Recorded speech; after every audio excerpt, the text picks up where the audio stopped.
GENOA and Its Neighbourhood by Charles Dickens. The first impressions of such a place as Albaro, the suburb of Genoa, where I am now, as my American friends would say, located, can hardly fail, I should imagine, to be mournful and disappointing. It requires a little time and use to overcome the feeling of depression consequent, at first, on so much ruin and neglect.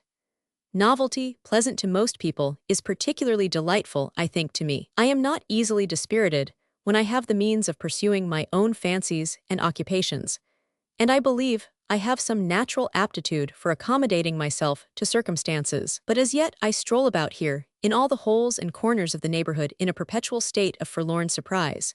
And returning to my villa, the Villa Bagnarello, it sounds romantic, but Signor Bagnarello is a butcher hard by, have sufficient occupation in pondering over my new experiences and comparing them, very much to my own amusement, with my expectations, until I wander out again.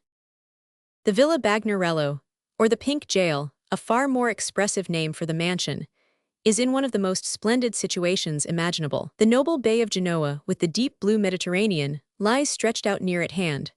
Monstrous old desolate houses and palaces are dotted all about. Lofty hills, with their tops often hidden in the clouds, and with strong forts perched high up on their craggy sides, are close upon the left. And in front, stretching from the walls of the house, down to a ruined chapel which stands upon the bold and picturesque rocks on the seashore, are green vineyards, where you may wander all day long in partial shade, through interminable vistas of grapes, trained on a rough trellis-work across the narrow paths.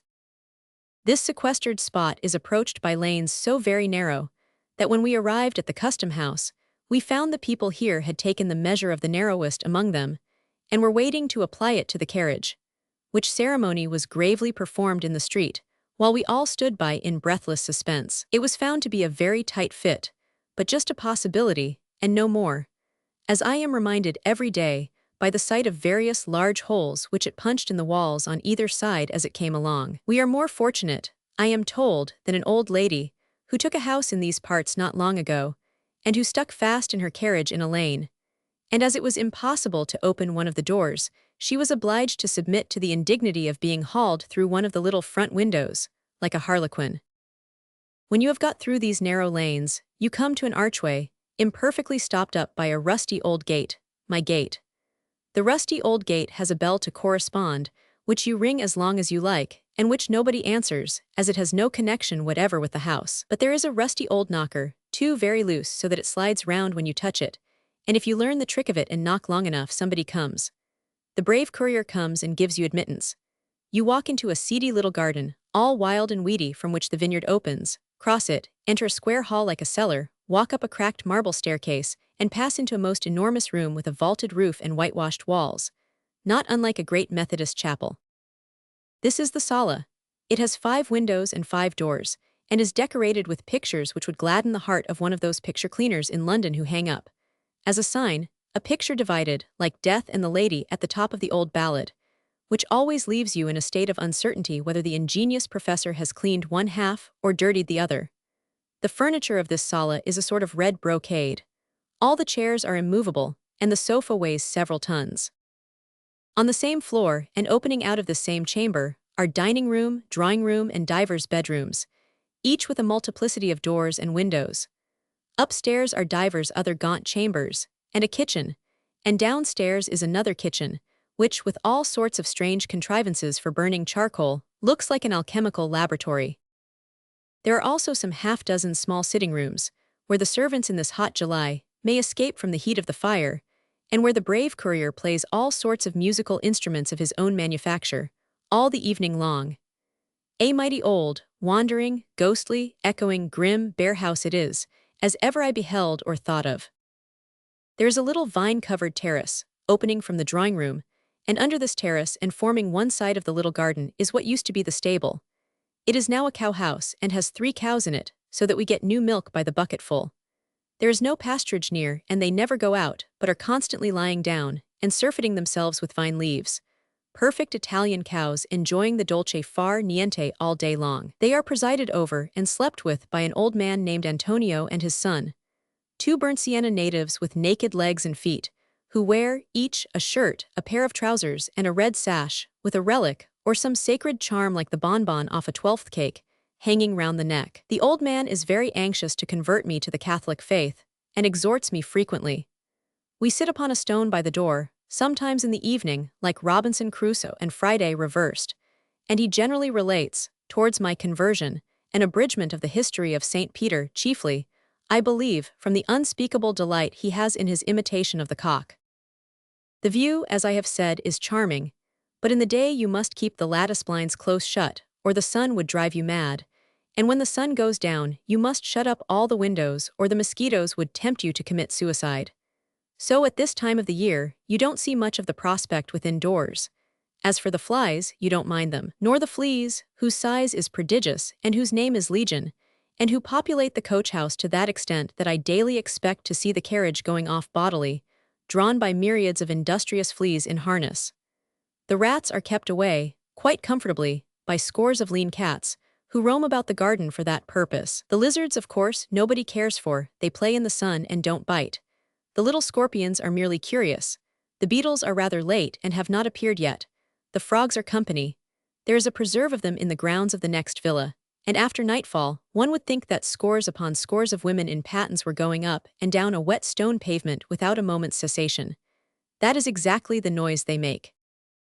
The ruined chapel, on the picturesque and beautiful seashore, was dedicated, once upon a time, to St. John the Baptist.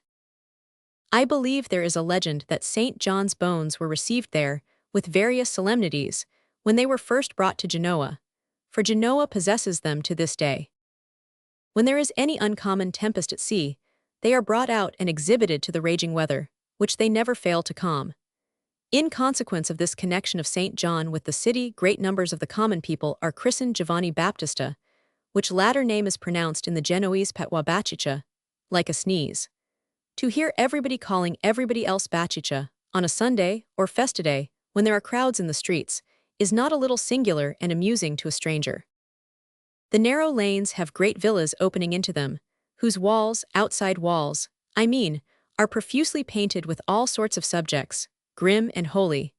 But time and the sea air have nearly obliterated them, and they look like the entrance to Vauxhall Gardens on a sunny day. The courtyards of these houses are overgrown with grass and weeds. All sorts of hideous patches cover the bases of the statues, as if they were afflicted with a cutaneous disorder. The outer gates are rusty, and the iron bars outside the lower windows are all tumbling down. Firewood is kept in halls where costly treasures might be heaped up, mountains high. Waterfalls are dry and choked. Fountains, too dull to play and too lazy to work, have just enough recollection of their identity in their sleep to make the neighborhood damp. And the sirocco wind is often blowing over all these things for days together, like a gigantic oven out for a holiday. Not long ago, there was a festa day in honor of the Virgin's mother, when the young men of the neighborhood, having worn green wreaths of the vine in some procession or other, bathed in them by scores. It looked very odd and pretty, though I am bound to confess, not knowing of the festa at that time, that I thought, and was quite satisfied, they wore them as horses do to keep the flies off. Soon afterwards, there was another festa day in honor of St. Nazaro.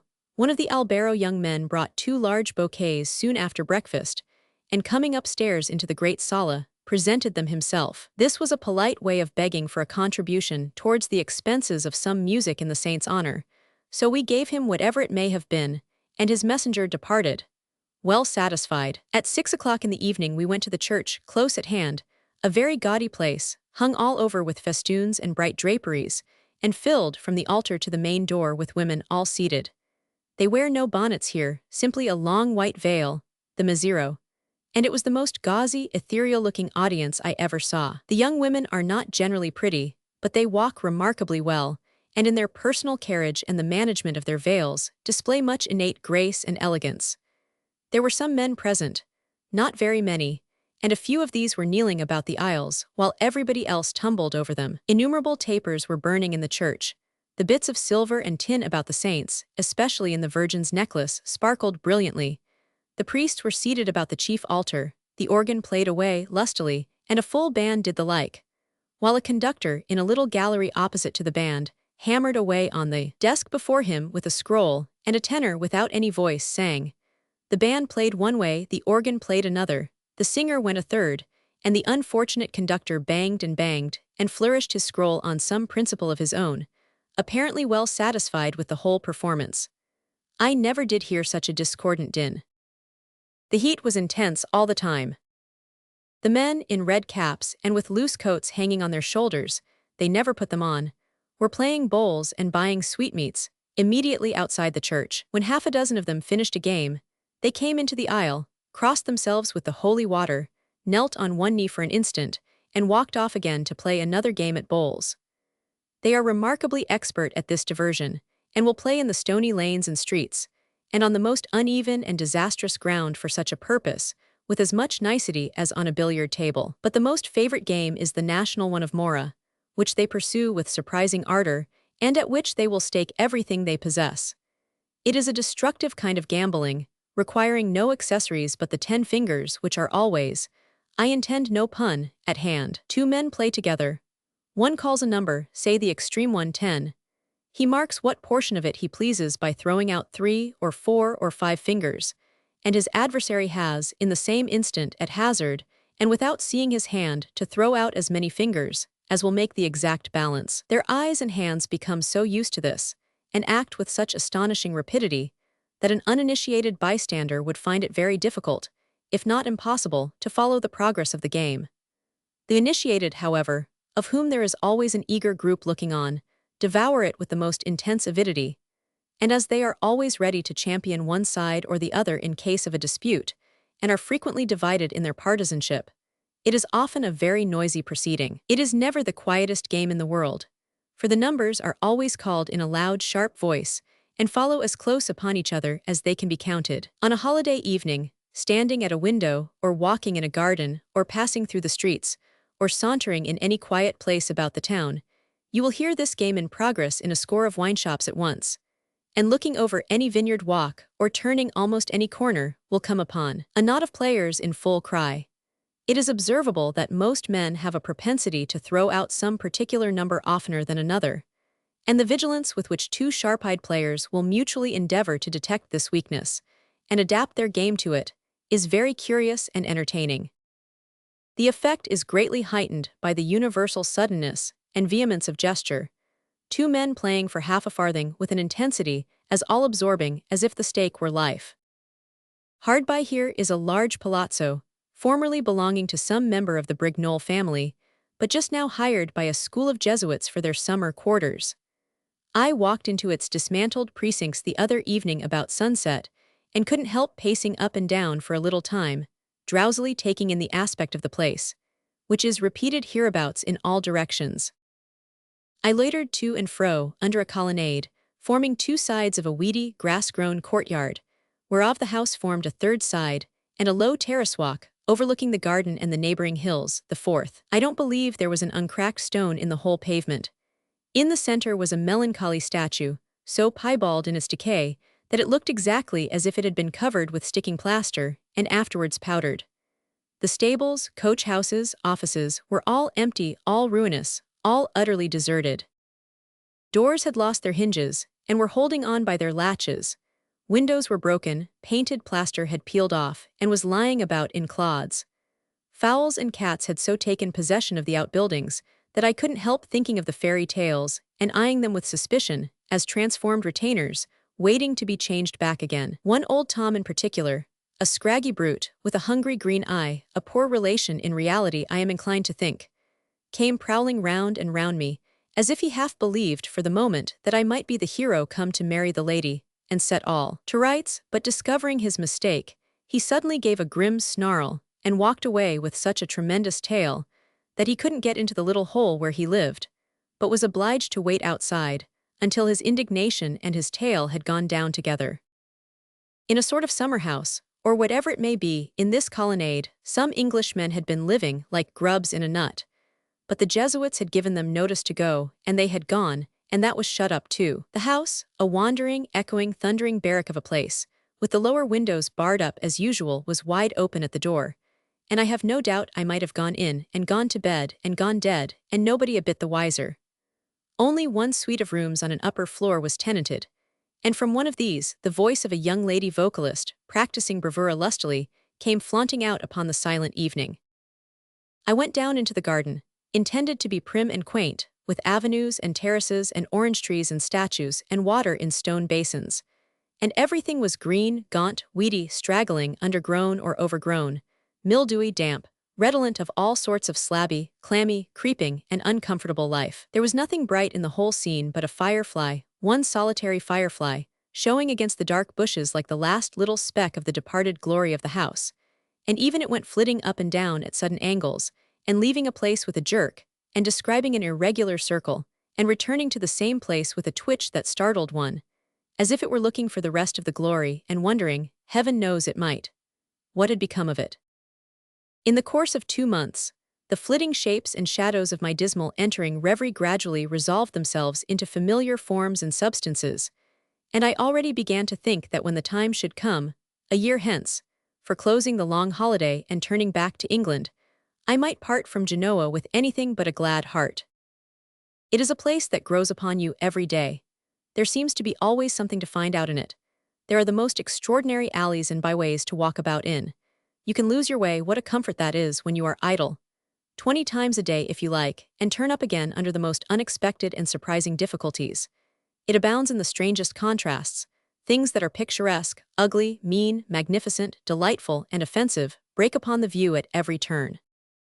They who would know how beautiful the country immediately surrounding Genoa is, should climb in clear weather to the top of Monte Faxio, or at least ride round the city walls. A feat more easily performed. No prospect can be more diversified and lovely than the changing views of the harbor, and the valleys of the 2 rivers, the Polsevera and the Bisagno, from the heights along which the strongly fortified walls are carried, like the Great Wall of China in little. In not the least picturesque part of this ride, there is a fair specimen of a real Genoese tavern, where the visitor may derive good entertainment from real Genoese dishes, such as tagliarini, ravioli, German sausages, strong of garlic, sliced and eaten, with fresh green figs, cocks' combs and sheep kidneys, chopped up with mutton chops and liver, small pieces of some unknown part of a calf, twisted into small shreds, fried, and served up in a great dish like white bait, and other curiosities of that kind. They often get wine at these suburban trattorie, from France and Spain and Portugal, which is brought over by small captains in little trading vessels. They buy it at so much a bottle, without asking what it is, or caring to remember if anybody tells them, and usually divide it into 2 heaps, of which they label one champagne and the other Madeira. The various opposite flavors, qualities, countries, ages, and vintages that are comprised under these 2 general heads is quite extraordinary. The most limited range is probably from cool gruel up to old Marsala, and down again to apple tea.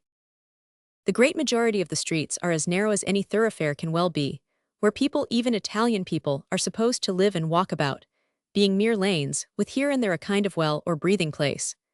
The houses are immensely high, painted in all sorts of colors, and are in every stage and state of damage, dirt, and lack of repair. They are commonly let off in floors or flats, like the houses in the old town of Edinburgh, or many houses in Paris. There are few street doors. The entrance halls are, for the most part, looked upon as public property, and any moderately enterprising scavenger might make a fine fortune by now and then clearing them out. As it is impossible for coaches to penetrate into these streets, there are sedan chairs, gilded and otherwise, for hire in divers places. A great many private chairs are also kept among the nobility and gentry, and at night these are trotted to and fro in all directions, preceded by bearers of great lanthorns, made of linen stretched upon a frame. The sedans and lanthorns are the legitimate successors of the long strings of patient and much-abused mules that go jingling their little bells through these confined streets all day long. They follow them as regularly as the stars the sun. When shall I forget the streets of palaces, the Strada Nuova and the Strada Balbi, or how the former looked one summer day when I first saw it underneath the brightest and most intensely blue of summer skies, which its narrow perspective of immense mansions, reduced to a tapering and most precious strip of brightness, looking down upon the heavy shade below. A brightness not too common, even in July and August, to be well esteemed, for if the truth must out, there were not 8 blue skies in as many midsummer weeks, saving, sometimes, early in the morning, when looking out to sea, the water and the firmament were one world of deep and brilliant blue. At other times there were clouds and haze enough to make an Englishman grumble in his own climate. The endless details of these rich palaces, the walls of some of them, within, alive with masterpieces by Van Dyck. The great, heavy stone balconies, one above another and tier over tier, with here and there one larger than the rest, towering high up, a huge marble platform, the doorless vestibules, massively barred lower windows, immense public staircases, thick marble pillars, strong dungeon-like arches, and dreary, dreaming, echoing vaulted chambers, among which the eye wanders again, and again, and again, as every palace is succeeded by another. The terrace gardens between house and house, with green arches of the vine, and groves of orange trees and blushing oleander in full bloom, 20, 30, 40 feet above the street. The painted halls, moldering and blotting and rotting in the damp corners, and still shining out in beautiful colors and voluptuous designs where the walls are dry. The faded figures on the outsides of the houses, holding wreaths and crowns and flying upward and downward and standing in niches, and here and there looking fainter and more feeble than elsewhere by contrast with some fresh little cupids, who on a more recently decorated portion of the front are stretching out what seems to be the semblance of a blanket, but is indeed a sundial, the steep, steep uphill streets of small palaces, but very large palaces for all that, with marble terraces looking down into close-by ways, the magnificent and innumerable churches, and the rapid passage from a street of stately edifices into a maze of the vilest squalor, steaming with unwholesome stenches and swarming with half-naked children and whole worlds of dirty people, make up altogether such a scene of wonder, so lively and yet so dead, so noisy and yet so quiet, so obtrusive and yet so shy and lowering, so wide awake and yet so fast asleep, that it is a sort of intoxication to a stranger to walk on, and on, and on, and look about him. A bewildering phantasmagoria, with all the inconsistency of a dream, and all the pain and all the pleasure of an extravagant reality. The different uses to which some of these palaces are applied, all at once, is characteristic.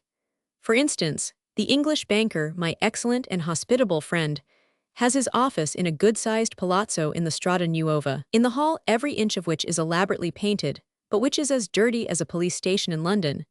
A hook-nosed Saracen's head with an immense quantity of black hair, there is a man attached to it, sells walking sticks. On the other side of the doorway, a lady with a showy handkerchief for head dress, wife to the Saracen's head, I believe, sells articles of her own knitting, and sometimes flowers. A little further in, 2 or 3 blind men occasionally beg. Sometimes they are visited by a man without legs, on a little go-cart, but who has such a fresh-colored, lively face, and such a respectable, well-conditioned body, that he looks as if he had sunk into the ground up to his middle, or had come, but partially, up a flight of cellar steps to speak to somebody. A little further in, a few men perhaps lie asleep in the middle of the day, or they may be chairmen waiting for their absent freight. If so, they have brought their chairs in with them, and there they stand also. On the left of the hall is a little room, a hatter's shop. On the first floor is the English bank. On the first floor also is a whole house, and a good large residence too. Heaven knows what there may be above that, but when you are there, you have only just begun to go upstairs. And yet, coming downstairs again, thinking of this, and passing out at a great crazy door in the back of the hall, instead of turning the other way to get into the street again, it bangs behind you, making the smallest and most lonesome echoes, and you stand in a yard, the yard of the same house, which seems to have been unvisited by human foot for 100 years.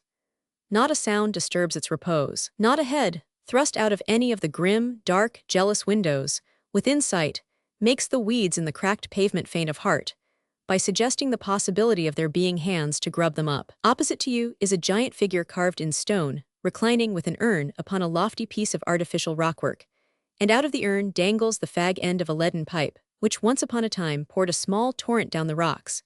But the eye sockets of the giant are not drier than this channel is now. He seems to have given his urn, which is nearly upside down, a final tilt, and after crying like a sepulchral child, all gone, to have lapsed into a stony silence. The streets of shops, the houses are much smaller, but of great size notwithstanding, and extremely high. They are very dirty, quite undrained if my nose be at all reliable, and emit a peculiar fragrance like the smell of very bad cheese kept in very hot blankets. Notwithstanding the height of the houses, there would seem to have been a lack of room in the city, for new houses are thrust in everywhere. Wherever it has been possible to cram a tumble-down tenement into a crack or corner, in it has gone. If there be a nook or angle in the wall of a church, or a crevice in any other dead wall, of any sort, there you are sure to find some kind of habitation, looking as if it had grown there, like a fungus. Against the government house, against the old Senate house, round about any large building, little shops stick so close, like parasite vermin to the great carcase. And for all this, look where you may. Up steps, down steps, anywhere, everywhere. There are irregular houses, receding, starting forward, tumbling down, leaning against their neighbors, crippling themselves or their friends by some means or other, until one, more irregular than the rest, chokes up the way, and you can't see any further. One of the rottingest-looking parts of the town, I think, is down by the landing wharf, though it may be that its being associated with a great deal of rottenness on the evening of our arrival has stamped it deeper in my mind. Here again, the houses are very high, and are of an infinite variety of deformed shapes, and have, as most of the houses have, something hanging out of a great many windows, and wafting its frowsy fragrance on the breeze. Sometimes it is a curtain, sometimes it is a carpet, sometimes it is a bed, sometimes a whole lineful of clothes, but there is almost always something.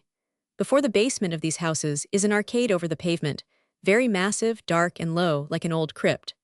The stone or plaster of which it is made has turned quite black, and against every one of these black piles, all sorts of filth and garbage seem to accumulate spontaneously. Beneath some of the arches, the sellers of macaroni and polenta establish their stalls, which are by no means inviting. The offal of a fish market near at hand, that is to say, of a back lane, where people sit upon the ground and on various old bulkheads and sheds, and sell fish when they have any to dispose of, and of a vegetable market, constructed on the same principle, are contributed to the decoration of this quarter.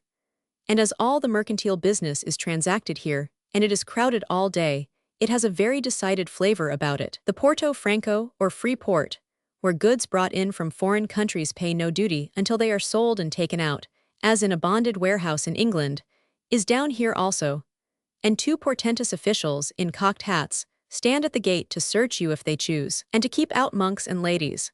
For sanctity as well as beauty has been known to yield to the temptation of smuggling, and in the same way, that is to say, by concealing the smuggled property beneath the loose folds of its dress. So sanctity and beauty may by no means enter. The streets of Genoa would be all the better for the importation of a few priests of prepossessing appearance. Every fourth or fifth man in the streets is a priest or a monk, and there is pretty sure to be at least one itinerant ecclesiastic inside or outside every hackney carriage on the neighboring roads. I have no knowledge elsewhere of more repulsive countenances than are to be found among these gentry. If nature's handwriting be at all legible, greater varieties of sloth, deceit, and intellectual torpor could hardly be observed among any class of men in the world.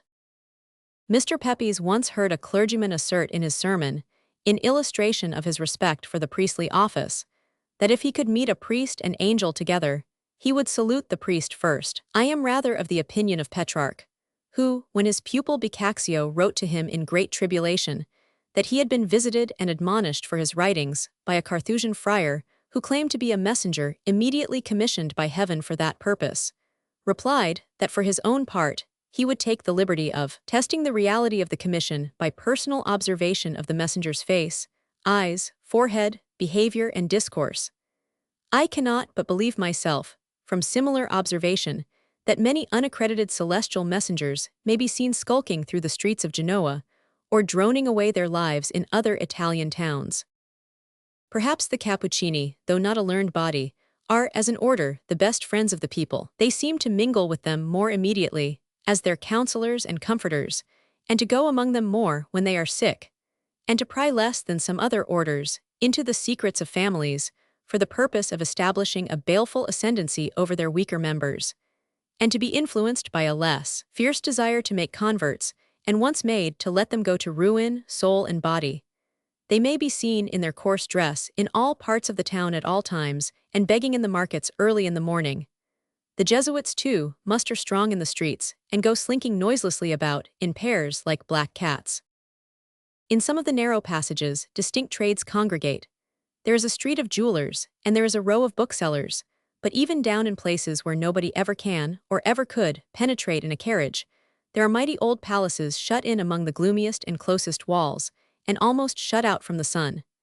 Very few of the tradesmen have any idea of setting forth their goods, or disposing them for show. If you, a stranger, want to buy anything, you usually look round the shop till you see it, then clutch it if it be within reach and inquire how much. Everything is sold at the most unlikely place. If you want coffee, you go to a sweetmeat shop, and if you want meat, you will probably find it behind an old checked curtain, down half a dozen steps, in some sequestered nook as hard to find as if the commodity were poison, and Genoa's law were death to any that uttered it. Most of the apothecaries' shops are great lounging places. Here, grave men with sticks sit down in the shade for hours together, passing a meager Genoa paper from hand to hand, and talking drowsily and sparingly about the news. 2 or 3 of these are poor physicians, ready to proclaim themselves on an emergency, and tear off with any messenger who may arrive. You may know them by the way in which they stretch their necks to listen when you enter, and by the sigh with which they fall back again into their dull corners, on finding that you only want medicine. Few people lounge in the barbers' shops, though they are very numerous, as hardly any man shaves himself. But the apothecaries has its group of loungers, who sit back among the bottles, with their hands folded over the tops of their sticks. So still and quiet, that either you don't see them in the darkened shop or mistake them, as I did one ghostly man in bottle green, one day with a hat like a stopper for horse medicine. On a summer evening, the Genoese are as fond of putting themselves, as their ancestors were of putting houses, in every available inch of space in and about the town. In all the lanes and alleys, and up every little ascent, and on every dwarf wall, and on every flight of steps, they cluster like bees. Meanwhile, and especially on festidays, the bells of the churches ring incessantly, not in peals or any known form of sound, but in a horrible, irregular, jerking dingle, dingle, dingle, with a sudden stop at every 15th dingle or so, which is maddening. This performance is usually achieved by a boy up in the steeple, who takes hold of the clapper, or a little rope attached to it, and tries to dingle louder than every other boy similarly employed. The noise is supposed to be particularly obnoxious to evil spirits, but looking up into the steeples, and seeing, and hearing, these young Christians thus engaged, one might very naturally mistake them for the enemy. Festidays early in the autumn are very numerous. All the shops were shut up twice within a week for these holidays, and one night all the houses in the neighborhood of a particular church were illuminated, while the church itself was lighted, outside p. 250 with torches, and a grove of blazing links was erected, in an open space outside one of the city gates. This part of the ceremony is prettier and more singular a little way in the country, where you can trace the illuminated cottages all the way up a steep hillside, and where you pass festoons of tapers, wasting away in the starlight night, before some lonely little house upon the road. On these days, they always dress the church of the saint in whose honor the festa is holden, very gaily. Gold-embroidered festoons of different colors hang from the arches, the altar furniture is set forth, and sometimes even the lofty pillars are swathed from top to bottom in tight-fitting draperies. The cathedral is dedicated to St. Lorenzo. On St. Lorenzo's day, we went into it, just as the sun was setting. Although these decorations are usually in very indifferent taste, the effect, just then, was very superb indeed, for the whole building was dressed in red, and the sinking sun, streaming in through a great red curtain in the chief doorway, made all the gorgeousness its own. When the sun went down, and it gradually grew quite dark inside, except for a few twinkling tapers on the principal altar, and some small dangling silver lamps, it was very mysterious and effective. But sitting in any of the churches towards evening is like a mild dose of opium. With the money collected at a festa, they usually pay for the dressing of the church, and for the hiring of the band, and for the tapers. If there be any left, which seldom happens, I believe, the souls in purgatory get the benefit of it. They are also supposed to have the benefit of the exertions of certain small boys, who shake money boxes before some mysterious little buildings like rural turnpikes, which usually shut up close, fly open on red-letter days, and disclose an image and some flowers inside. Just without the city gate, on the Albarra road, is a small house, with an altar in it and a stationary money box, also for the benefit of the souls in purgatory. Still further to stimulate the charitable, there is a monstrous painting on the plaster on either side of the grated door, representing a select party of souls frying. One of them has a gray mustache and an elaborate head of gray hair, as if he had been taken out of a hairdresser's window and cast into the furnace. There he is, a most grotesque and hideously comic old soul, forever blistering in the real sun, and melting in the mimic fire for the gratification and improvement and the contributions of the poor Genoese. They are not a very joyous people, and are seldom seen to dance on their holidays, the staple places of entertainment among the women being the churches and the public walks. They are very good-tempered, obliging, and industrious. Industry has not made them clean, for their habitations are extremely filthy, and their usual occupation on a fine Sunday morning is to sit at their doors, hunting in each other's heads. But their dwellings are so close and confined that if those parts of the city had been beaten down by Messina in the time of the terrible blockade, it would have at least occasioned one public benefit among many misfortunes. The peasant women, with naked feet and legs, are so constantly washing clothes in the public tanks and in every stream and ditch that one cannot help wondering, in the midst of all this dirt, who wears them when they are clean.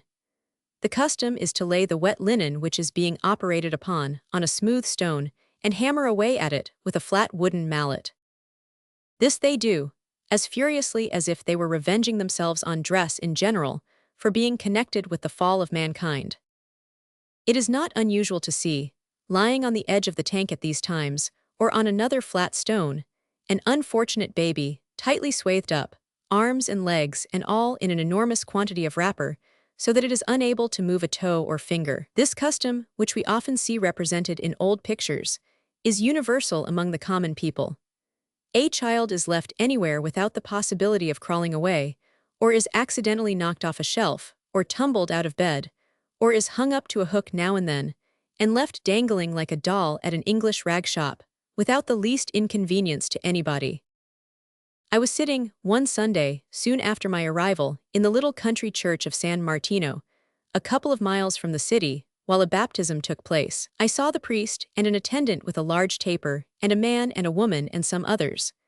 But I had no more idea, until the ceremony was all over, that it was a baptism, or that the curious little stiff instrument, that was passed from one to another in the course of the ceremony by the handle, like short poker, was a child, than I had that it was my own christening. I borrowed the child afterwards. For a minute or two it was lying across the font then, and found it very red in the face but perfectly quiet, and not to be bent on any terms. The number of cripples in the streets soon ceased to surprise me. There are plenty of saints and virgins' shrines, of course, generally at the corners of streets. The favorite memento to the faithful about Genoa is a painting, representing a peasant on his knees, with a spade and some other agricultural implements beside him, and the Madonna, with the infant Savior in her arms, appearing to him in a cloud. This is the legend of the Madonna della Guardia, a chapel on a mountain within a few miles, which is in high repute. It seems that this peasant lived all alone by himself, tilling some land atop of the mountain, where, being a devout man, he daily said his prayers to the Virgin in the open air, for his hut was a very poor one. Upon a certain day, the Virgin appeared to him, as in the picture, and said, "Why do you pray in the open air and without a priest?" The peasant explained because there was neither priest nor church at hand, a very uncommon complaint indeed in Italy. "I should wish then," said the celestial visitor, "to have a chapel built here in which the prayers of the faithful may be offered up." "But, Santissima Madonna," said the peasant, "I am a poor man, and chapels cannot be built without money. They must be supported too, Santissima, for to have a chapel and not support it liberally is a wickedness, a deadly sin." This sentiment gave great satisfaction to the visitor. "Go," said she. "There is such a village in the valley on the left, and such another village in the valley on the right, and such another village elsewhere, that will gladly contribute to the building of a chapel. Go to them, relate what you have seen, and do not doubt that sufficient money will be forthcoming to erect my chapel, or that it will, afterwards, be handsomely maintained." All of which, miraculously, turned out to be quite true, and in proof of this prediction and revelation, there is the chapel of the Madonna della Guardia, rich and flourishing at this day. The splendor and variety of the Genoese churches can hardly be exaggerated. The Church of the Annunziata especially, built, like many of the others, at the cost of one noble family, and now in slow progress of repair, from the outer door to the utmost height of the high cupola, is so elaborately painted and set in gold that it looks, as Simon describes it in his charming book on Italy, like a great enameled snuff-box. Most of the richer churches contain some beautiful pictures or other embellishments of great price, almost universally set, side by side, with sprawling effigies of maudlin monks and the various trash and tinsel ever seen. It may be a consequence of the frequent direction of the popular mind and pocket to the souls in purgatory, but there is very little tenderness for the bodies of the dead here. For the very poor there are, immediately outside one angle of the walls, and behind a jutting point of the fortification, near the sea, certain common pits, one for every day in the year, which all remain closed up, until the turn of each comes for its daily reception of dead bodies. Among the troops in the town, there are usually some Swiss, more or less. When any of these die, they are buried out of a fund maintained by such of their countrymen as are resident in Genoa. Their providing coffins for these men is matter of great astonishment to the authorities. Certainly, the effect of this promiscuous and indecent splashing down of dead people in so many wells is bad. It surrounds death with revolting associations that insensibly become connected with those whom death is approaching. Indifference and avoidance are the natural result, and all the softening influences of the great sorrow are harshly disturbed. There is a ceremony when an old cavaliere or the like expires of erecting a pile of benches in the cathedral to represent his bier, covering them over with a pall of black velvet, putting his hat and sword on the top, making a little square of seats about the whole, and sending out formal invitations to his friends and acquaintances to come and sit there and hear Mass, which is performed at the principal altar, decorated with an infinity of candles for that purpose.